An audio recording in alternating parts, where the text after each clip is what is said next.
Welcome to the Startup Espresso. I'm Hall T. Martin, the host of the show, where we talk about raising funding for your startup and the time it takes to have an espresso. I hope you enjoy this episode.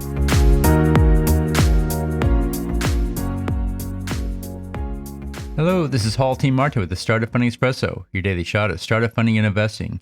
Group attribution error is defined by Wikipedia as the biased belief that the characteristics of an individual group member are reflective of the group as a whole. Startups often project the characteristics of one investor on the entire group when in fact the group is much more diverse. Angel groups, for example, are composed of people with a variety of experiences, expertise, and perspectives. One investor doesn't define the entire group. To overcome group attribution error, consider the following. Maintain awareness of the group attribution error when working with investor groups. Apply emotional intelligence by practicing self-awareness, empathy, and self-regulation.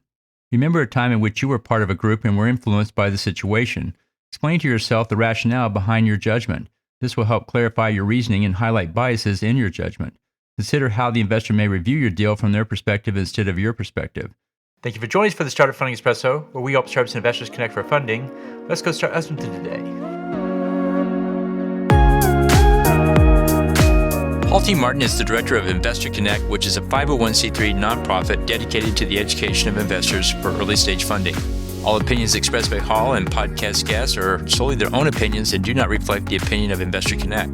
This podcast is for informational purposes only and should not be relied upon as a basis for investment decisions.